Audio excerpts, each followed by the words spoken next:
Instagram advertising is easily one of the most effective and profitable forms of online advertising available today, which is why in this video I'm sharing some of my agency's top tips and tricks to help you immediately uplevel your Instagram advertising game so you can get more leads, customers, and sales. Let's get to it. Hey there, my name is Erhart, marketing strategist, and welcome to The Marketing Show, where we help you grow your business and generate more leads, customers, and sales. So if you're interested in learning the latest and greatest marketing strategies, tools, tips, tricks, and tactics, well, you may want to consider subscribing and hitting that notification bell so you never miss a future episode. I've been running Instagram ads for almost as long as they've been available. In that time, I've managed to dial in some very profitable and incredibly effective campaigns for my clients. But one thing that stood out time and time again is that what used to work last year and even last month isn't necessarily what's working today. A lot has changed, continues to change, quickly. This is why when it comes to creating profitable Instagram advertising campaigns, or any advertising campaign, or in fact pretty much any marketing campaign in general, well, it's really important to not only stay current and up to date on trends and all the tactics that are working today, but also to apply proven marketing principles and fundamentals that have stood the test of time. And that's why in this episode, I'm going to be sharing some of my agency's most proven and effective Instagram advertising strategies available. We're going to be taking a look at not only the tactics and the tools and the things that are really working today, but we're also going to be grounding those in proven marketing fundamentals so that you can not only use these strategies and these principles to get sort of better results and have more success with your current Instagram ads, but you can also leverage these across pretty much every other marketing platform you're going to be involved with. Also, right at the end, because it wouldn't be a video without some kind of cliffhanger, well, I'm going to be revealing what I believe is the single most important element to Instagram advertising success. So make sure to stick around all the way to the end to capture that little nugget. Okay, let's get started. And it all starts with Facebook. Wait, Facebook, Adam? I thought we were talking about Instagram. Well, yes, we are. But what's really important to understand is that Instagram is owned by Facebook. So we have to start there. You see, when it comes to running Instagram advertising, the entire dashboard is set up through the Facebook Ads Manager. Meaning, if you want to run an Instagram ad, you need to create it through the Facebook Ads Manager. This is why it's incredibly important to get friendly with Facebook. Basically, every single part of the Instagram ad is done inside that Ads Manager, including targeting.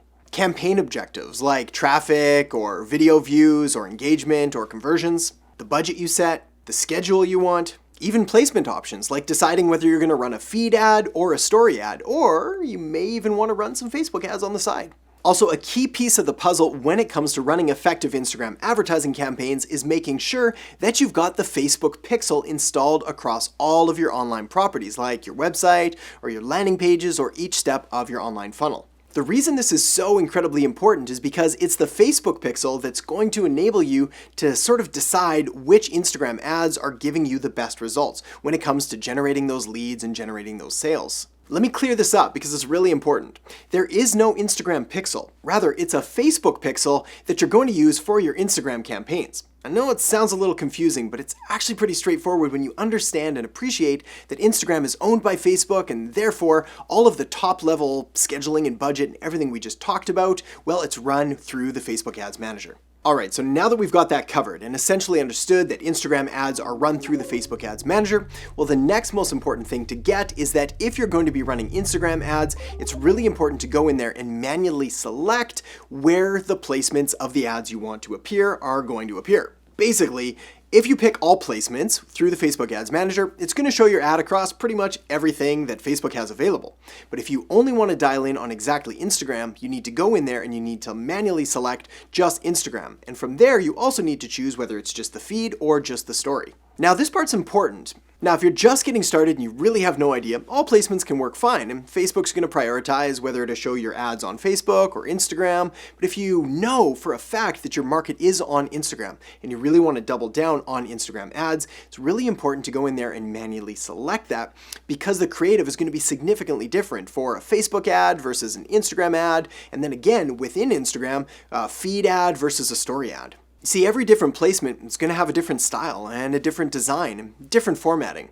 I'm going to make sure to link up 2 links in the descriptions below that'll take you to the specifications and the sizes for each different ad so you know exactly what kind of content you're going to need to create. Alright, so let's say that we've now decided we're just going to run Instagram ads. Well, the decisions aren't over yet. We still need to decide whether we want to run just a feed ad or just a story ad. And obviously, they're going to have different designs and different specifications. One of the biggest mistakes I see novice advertisers make is simply creating one ad and just plastering it across all different placements and really not changing it at all, which means it's going to come out kind of looking funny, or part of the image is going to be cropped off, or it's just going to seem out of place and incongruent with what you're trying to get across. Now, of course, feed ads and story ads are going to have different dimensions, but they also have a very different style and tone and the way that people interact with their feed and with their stories. So you want to make sure that you're understanding this and incorporating those specifications and those design ideas and the tone and the way in which the user engages with these different modalities of feed or story. Well, you need to bake that right into the ad if you want it to be successful. One tip that's incredibly important to know, however, is that regardless of whether you're using Facebook or Instagram or the feed or the story ads, is that you want your ad to take up as much real estate as possible. This means getting familiar with the specification sizes, like I'll link up in the descriptions below, and then really maximizing the screen real estate that your ad is going to take up. Basically, if you have the option for a vertical post, well, go with that one. If not, well, then use square. And if you can't do that, well, then obviously stick with landscape. But the point here is you want to chew up as much of the real estate as they're giving you as humanly possible. After all, you're paying for it. Alright, so the next tip that I want to share with you is to really use and leverage more video content. And we're talking about whether this is organic or whether we're talking about paid ads. Regardless, you want to use more video and certainly test it out to see what's going to get you better results. You see, one of the key factors and one of the deciding triggers behind the Instagram algorithm and behind most algorithms in general is what kind of content is going to keep people on the platform the longest and the most engaged. And, well, video does a pretty good job of this because it often takes a lot longer to consume. Now with video, you're definitely going to want to test it across feed and across story ads and see which one works better for you.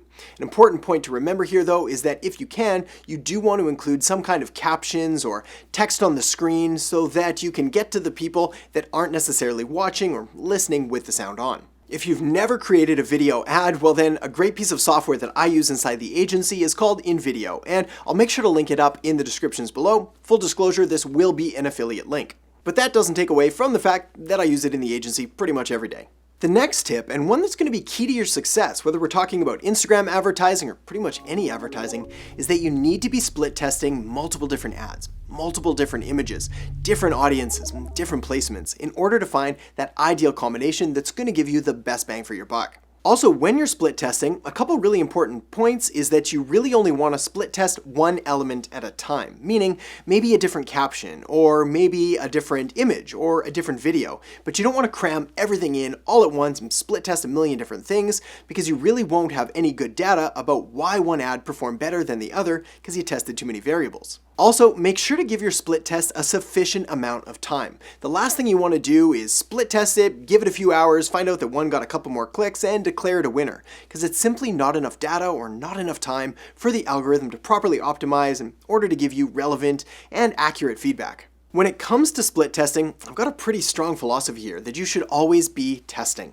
Really, there's never an excuse to not be coming up with new creative and new images and new audiences to test because things could pretty much always be getting better. Or let's say you happen to knock it out of the park right off the bat, well, that's fantastic. You still want to be testing a backup plan just in case this ad gets saturated or starts to lose effectiveness over time. Alright, and now what I believe is probably the single most important element when it comes to Instagram advertising success, which is you really need to respect the funnel. You see, when it comes to generating leads or generating sales online, well, the ad is really just one part of the entire customer journey or the entire sales process. And this is where so many people go wrong. They fail to recognize about what's going to happen next and what's going to happen after that and after that and after that as the customer continues through your funnel and through their journey. Well, this journey is called a marketing funnel, and essentially it's everything that's going to happen right from that initial ad view and ad click right through to where they're going to end up after that and what they're going to do if they take action there, or if they don't take action, how you're going to follow up with them. Maybe you'll show them retargeting ads or send them email follow-up.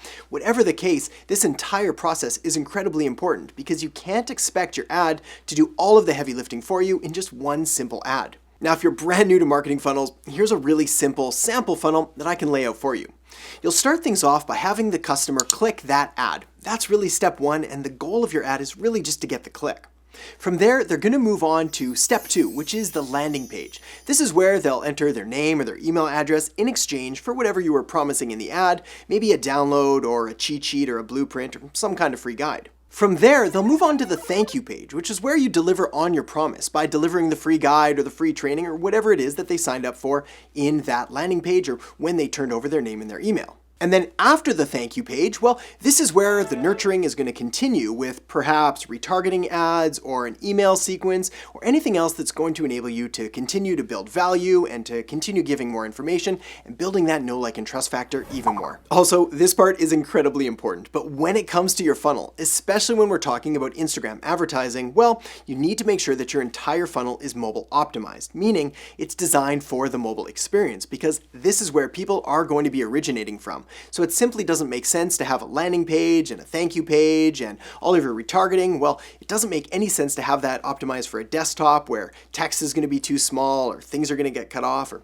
you get the picture. The power of the funnel cannot be understated here. It's incredibly important and, in fact, it's pretty much crucial because we simply can't expect the ad to do all of the heavy lifting for us, and there's really no need for it to do it anyways when we have all these other tools available for us. Alright, so the next thing you're going to want to do is check out the video I have linked up right here when it's released next week, which is part of this Instagram marketing series. It's going to walk you through even more proven and effective Instagram marketing strategies. Thanks so much for watching, and I'll catch you next time on The Marketing Show. The best product and the best service are not the ones that win. Rather, it's the ones with the best marketing. You can disagree with this statement, you can think it's unfair, and in many ways it is unfair.